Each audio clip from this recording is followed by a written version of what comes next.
এই গছজোপা হয়তো আমাৰ সকলোৱে চিনি পাইছো হয় এইজোপা হৈছে নিম গছ আৰু আজি এই নিম গছৰ শীতল বতাহৰ তলৰ পৰাই আপোনালোক সকলোকে মোৰ ভিডিঅ'লৈকে স্বাগতম জনাইছো গৰমৰ বন্ধৰ সময় চলি আছে ময়ো ঘৰলৈ আহিছো আৰু ঘৰলৈ আহি ৰাতিপুৱা শুই উঠি ভাবিলো অলপ পদূলিলৈকে যাওঁ পদূলিত আহি এই সুন্দৰ নিম গছজোপাত চকু পৰিল পদূলিত সদায় থকা নিম গছজোপা আজি অলপ ভালদৰে চালো আৰু ভাবিলো এই নিম গছজোপাৰ যিটো ঔষধি গুণাগুণ আছে তাৰ বিষয়ে আজি আপোনালোকৰ লগত অকমান আলোচনা কৰো নিম গছৰ ঔষধি গুণাগুণৰ বিষয়ে আমি সকলোৱে জানো আজি বুলি নহয় আমি আগৰ কালৰ পৰাই সকলোৱে নিম গছ ঘৰুৱাভাৱে বিভিন্ন কামত ব্যৱহাৰ কৰি আহিছো আৰু নিম গছৰ পৰা এটা প্ৰস্তুত হোৱা হোমিওপেথিক মেডিচিনৰ বিষয়ে আজি ক'বলৈ ওলাইছো আৰু মেডিচিনটো হ'ল এজাডিৰেক্টা ইণ্ডিকা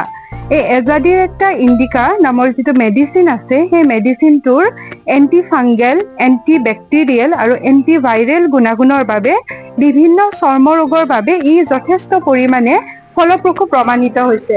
আৰু ইয়াৰ উপৰিও নিম গছৰ পৰা প্ৰস্তুত হোৱা এজাডিৰেক্টা ইণ্ডিকা মেডিচিনটো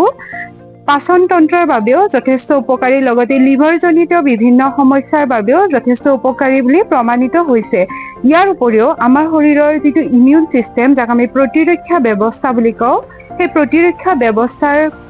কাৰণেও এই যিটো এজাডিৰেক্টা ইণ্ডিকা মেডিচিন আছে সেইটো যথেষ্ট পৰিমাণে ফলপ্ৰসূ প্ৰমাণিত হৈছে গতিকে এই মেডিচিনটো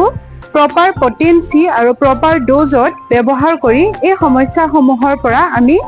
পৰিত্ৰাণ পাব পাৰো লগতে আজি মেডিচিনৰ কথাটো কৈছো লগতে আৰু এটা কথা ক'ব বিচাৰিছো যে আমাৰ পদূলিত থকা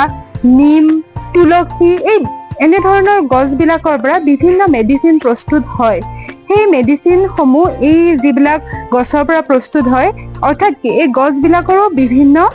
সাইণ্টিফিক বা ঔষধি গুণাগুণ আছে গতিকে এই ঔষধি গুণাগুণবিলাক আমি বেমাৰ হ'লে যে ঔষধটো ল'ব লাগিব সেনেকুৱা কথা নহয় আমাৰ যদি ডেইলি লাইফতো আমি মাজে সময়ে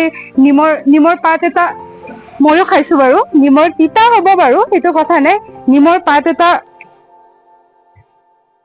তিতা লাগিছে কিন্তু সদায় কিয় মিঠা খাব লাগে আজি অলপ তিতা খাই চালো নিমৰ পাত এটা খালো তাৰপিছত কেতিয়াবা তুলসী গছৰ পাত এটা খালো মোহাৰি পিনে কাহ হৈছে তো এনেকুৱা ধৰণৰ যিবিলাক মেডিচিনেল প্লেণ্টছ আছে সেইবিলাক আমাৰ চাৰিওফালে ৰখাটো আমাৰ বাবে অতি প্ৰয়োজনীয় ঘৰ বনাইছো কিবা ৰাস্তা বনাইছো যিয়ে নবনাও কিয় ঔষধি গছবিলাকৰ যদি এবিধ গছো আমাৰ পদূলিত আমি ৰাখো এই নিম গছজোপাই আজি পৰিৱেশটো কিমান নিকা কৰি ৰাখিছে হয় আজিকালি ইণ্ডাষ্ট্ৰিয়েল কামবিলাক বাঢ়ি আহিছে সেইটো জীৱনৰ এটা পাৰ্ট কৰিব লাগিব কিন্তু আজি মোৰ ককা আইতাহঁতে বা মোৰ দেউতাহঁতে মেইনটেইন কৰি গছজোপা ৰাখিছে বাবে আমি আজি শীতল বতাহ এটা পাইছো হয় নে নাই তো সেনেকে